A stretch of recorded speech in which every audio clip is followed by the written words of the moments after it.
अस्सलाम वालेकुम viewers, welcome to my channel. आज की वीडियो जो है वो 10th क्लास की केमिस्ट्री पे है। इंग्लिश मीडियम के लिए, इंग्लिश मीडियम बच्चों के लिए है। सबसे पहले जो है आपने 605 कट मार्कर से सेक्शन 1 या पार्ट 1 की हेडिंग देनी है। उसके बाद शॉर्ट क्वेश्चंस की हेडिंग देनी है, और जो आपसे शॉर्ट क्वेश्चन नंबर 2 स्टार्ट करेंगे तो उसकी हेडिंग देनी है। उसके बाद आप जो सा पार्ट अटैम्प्ट करना चाहेंगे आपने उसके पार्ट की हेडिंग देनी है।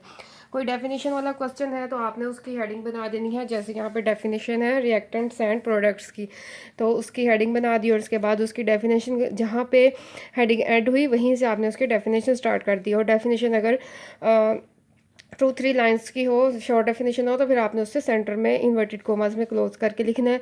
उसके बाद आपने उसका फार्मूला या एग्जांपल वगैरह देनी हो तो वो आपने उसको हाईलाइट करके मार्कर से बता देना है। जैसे फार्मूला मैंने हाईलाइट कर दिया मार्कर से। उसके बाद नेक्स्ट पार्ट स्टार्ट करना है। आप लाइन स्किप करना चाहते हैं तो करें, नहीं तो कोई मसला नहीं। सेकंड पार्ट यानी जो भी आप पार्ट अटैम्प्ट कर रहे हैं उसकी हेडिंग दी, और 604 कट मार्कर से सब हेडिंग्स देनी है। इसके बाद जो ये भी डेफिनेशन है और उसकी डेफिनेशन की हेडिंग दी। आप फार्मूला देखें यहाँ पे कैसे लिखा है।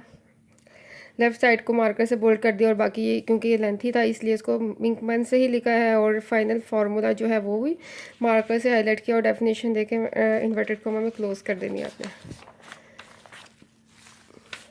इसके बाद अगर आपने करेक्टरिस्टिक्स या बतानी है, प्रॉपर्टीज़ बतानी है, तो आप बुलेट्स से भी हाईलाइट कर सकते हैं या नंबरिंग दे सकते हैं।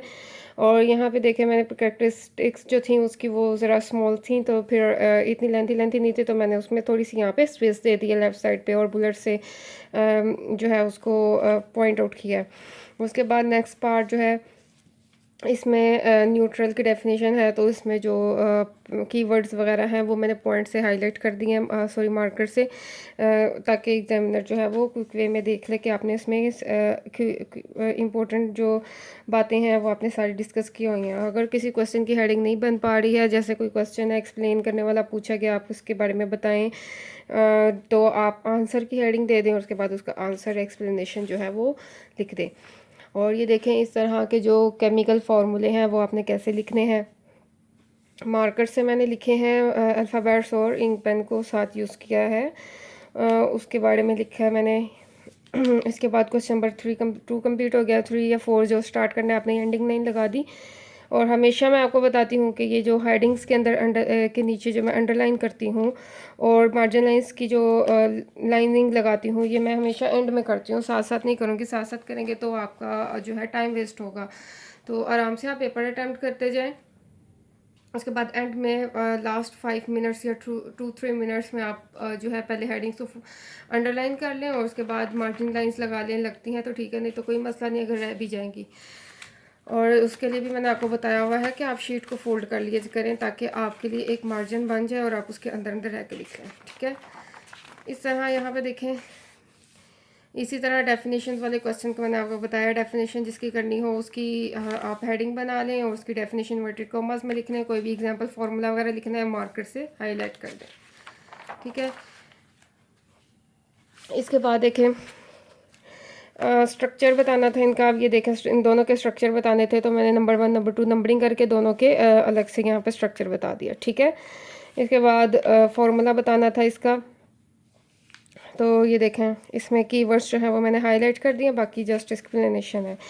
इसके बाद इस तरह ये भी कोई प्रॉपर्टीज़ या फिर आपने कोई भी पॉइंट्स लिखने हैं तो बुलेट्स बना देंगे, नंबरिंग कर दें 1 2 3। ठीक है, ज़रा जस्ट इनके नेम लिखने तो इनको मैंने सेंटर में या थोड़ी सी स्पेस दे के लिखा है, बिल्कुल इधर स्टार्टिंग पे नहीं कर दिया। ठीक है, इसके बाद इस तरह वाइटामिन्स की टाइप्स बताई थी तो जस्ट नंबरिंग कर दी 1 2। ठीक है, इस तरह इसके बाद क्वेश्चन नंबर 4 स्टार्ट हो गया है। सॉरी, पहले 3 था अब 4 है, तो इसके इसी तरह सेम वही चलेंगे। अब इसकी इफ़ेक्ट्स लिखने थे ओजोन के, तो ये देखें मैंने 2 इफ़ेक्ट्स लिखने थे, तो 1 2 कर दें या नंबरिंग कर दें या बुलेट्स में इस तरह। ये देखें साइड पे थोड़ी सी स्पेस छोड़ के, अगर इतने लेंथी नहीं है, शॉर्ट है, तो फिर अगर लेंथी है तो फिर आप चाहे स्पेस ना छोड़ें। ठीक है, जस्ट एक ये प्रेजेंट करने का तरीका है, आप जितना अच्छा प्रेजेंट करेंगे उतना ही आपके लिए बेस्ट है। और दूसरा मैं आपको बताना चाहूँ, अगर आपको लगता है कि ये सब प्रेजेंटेशन करने के लिए आपके पास इतना टाइम नहीं होगा तो कोई मसला नहीं, आप शॉर्ट क्वेश्चन में इतनी प्रेजेंटेशन पे फोकस मत कीजिए, क्योंकि शॉर्ट क्वेश्चन में अगर आपने एग्जैक्ट आंसर लिखा है तो इंशाल्लाह एग्जैक्ट नंबर आपको 2 आउट ऑफ 2 मिल के ही रहेंगे। लेकिन जो लॉन्ग क्वेश्चन हैं उसमें थोड़ी सी जो है आपको प्रेजेंटेशन अच्छी करनी पड़ेगी, क्योंकि प्रेजेंटेशन अच्छी करेंगे, लिखा तो इंशाल्लाह आपने अच्छा ही होगा, साथ प्रेजेंटेशन पे भी अगर फोकस किया होगा तो इंशाल्लाह 5 आउट ऑफ 5 या 4 आउट ऑफ 4 इंशाल्लाह ज़रूर मिलेंगे। तो आप लॉन्ग क्वेश्चन में प्रेजेंटेशन को ज़्यादा फोकस करें। और अगर आपकी स्पीड अच्छी है और आपने थ्रू आउट द सेशन ये इस तरह की प्रैक्टिस की हुई है प्रेजेंटेशन की, तो कोई मसला नहीं, आप जो कंप्लीट पेपर जो है उसी तरह अच्छे तरीके से अटैम्प्ट करें। और शुरू में स्लो स्लो मत चलें, सेम स्पीड सेम पैटर्न से चलें, ताकि आपका एंड तक पेपर जो है सेम प्रेजेंटेशन के साथ और मुकम्मल अच्छे तरीके से मुकम्मल हो जाए। ठीक है, इसके बाद जो है यहाँ पे आपने इसकी क्लासिफिकेशन करनी थी, तो यहाँ पे मैंने उसकी हेडिंग बना दी, जो क्वेश्चंस में थे इनकी क्लासिफिकेशन करनी थी और यहाँ पे उनको बता दिया कि ये इससे बिलोंग करता है। इसके बाद ये भी डेफिनेशन और उसके कॉसेस बताने थे, और ये देखें डेफिनेशन लिख दी मैंने इन्वर्टेड कॉमर्स में और साथ कॉसेस बता दी। इसके बाद यहाँ पे भी हेपेटाइटिस बताने थे, उसमें जो ABCD जो है मैंने उसको कीवर्ड्स जो नहीं है पॉइंट्स जो हैं उसको मैंने मार्कर से शो कर दिया है। इसके बाद यहाँ पे ये भी शॉर्ट क्वेश्चन है, इसमें भी नंबरिंग वाला था, तो उसकी एक्सप्लेनेशन करके नंबरिंग के साथ इसको लिख दिया और मैंने दोनों तरफ से स्पेस छोड़ दी।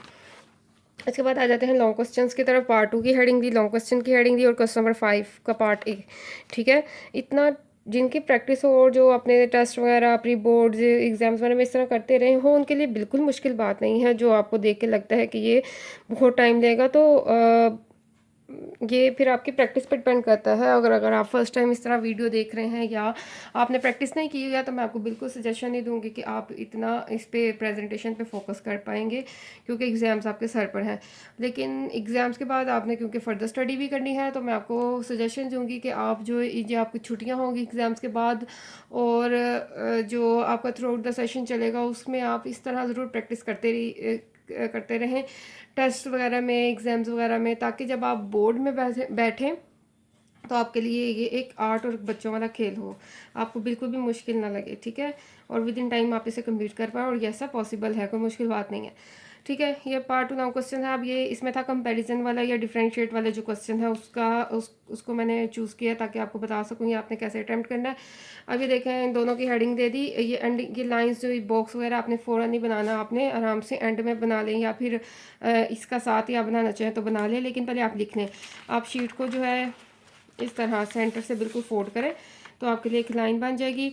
तो आप यहाँ से स्टार्ट करें, डिफरेंस पहला डिफरेंस लिखें, उसके बिल्कुल ऑपोजिट पहले उसका नेक्स्ट जो है डेफिनेशन लिख दी। ठीक है, बिल्कुल सामने, ताकि आपको अंदाज़ा हो जाए कि अब नेक्स्ट डिफरेंस जो है मैंने उधर से ही स्टार्ट करना है या कोई लाइंस वगैरह स्किप करनी पड़ी है। अब ये नेक्स्ट का डिफरेंस यहाँ पे ख़त्म हुआ है, तो आपने जब इसका अगला जो डिफरेंस लिखना है तो आपने इस लाइन पे नहीं लिखना, आपने नेक्स्ट पे लिखना है। ठीक है, ताकि बिल्कुल आमने सामने डिफरेंस आए, मिक्सअप ना हो जाए। ठीक है, ये सेकंड लिखा डिफरेंस, उसका बिल्कुल सामने उसका दूसरा लिख दिया। ठीक है, थर्ड का डिफरेंस लिखा तो उसके बिल्कुल सामने उसका थर्ड का लिख दिया। ठीक है, इसमें फिर आप इसकी भी नंबरिंग दे दें तो ठीक है, कोई मसला नहीं है। इसके बाद इसकी एग्जांपल्स जो हैं और जो कीवर्ड्स हैं वो हाईलाइट की, डेफिनेशन जब लिखते हैं तो उसको इन्वर्टेड कॉमास में लिख दे करें, ताकि एग्जामिनर को पता लग जाए कि आपने इसमें डेफिनेशन लिखी है। इसके बाद जो फार्मूला वगैरह और जो एग्जांपल्स थी उसको मैंने मार्कर से लिख दिया। ठीक है, उसके बाद मार्कर से आप जो है वो बॉक्स बना लें, इसका ओपन भी बना सकते हैं, क्लोज भी बना सकते हैं। ठीक है, इसके बाद जो है ये लॉन्ग क्वेश्चन है। अब क्योंकि ये मेन क्वेश्चन है, यानी इसकी आपने हेडिंग जो है प्रोमिनेंट करनी है, तो मैंने इसकी हेडिंग लिख दी है फार्मूला ऑफ ऑर्गेनिक कंपाउंड्स की। ठीक है, अभी ज़रा लेंथी हेडिंग थी तो मैंने उसको ज़रा स्पेस नहीं दी है, कंजस्टेड करके लिखा है, और 3 टाइम्स जो है वो अंडरलाइन किया। आपकी मर्ज़ी, आप एक दफ़ा करें, आपकी मर्ज़ी आप करें ही ना, बस एक लाइन स्किप कर दें, उसके बाद उसकी एक्सप्लेनेशन स्टार्ट करें। ठीक है, ऑर्गेनिक कंपाउंड्स हैं उनके नाम लिख दिए, उसके बाद उनकी जो है 1 बाय 1 एक्सप्लेनेशन दे दी। ठीक है, आप नाम नहीं लिखना चाहते, डायरेक्ट एक्सप्लेनेशन में आते हैं तो कोई मसला नहीं है। फर्स्ट जो है उसकी एक्सप्लेनेशन दी है तो उसकी हेडिंग बना दी, इतनी बोल्ड नहीं की, 604 मार्कर से लिखी है, क्योंकि मेन हेडिंग इसकी ये है और ये सब हेडिंग्स में काउंट होगा, तो इसको इतना बोल्ड नहीं करना। तो इसकी हेडिंग बनाई, इसकी डेफिनेशन लिखी, एग्जाम्पल लिखी। ठीक है, इसका नेक्स्ट टॉपिक, नेक्स्ट जो है पॉइंट, उसकी हेडिंग, उसकी डेफिनेशन लिखी, उसकी एग्जांपल लिखी। अब एग्जांपल लिखने का 2-3 इस तरह है कि आप जो अल्फ़ाबेट्स हैं वो मार्कर से लिख दें, बाकी पेन से। इसके बाद नेक्स्ट टॉपिक है, उसकी डेफिनेशन लिखी और उसके बाद उसकी एग्जांपल लिखी। ठीक है, इस तरह फोर्स की।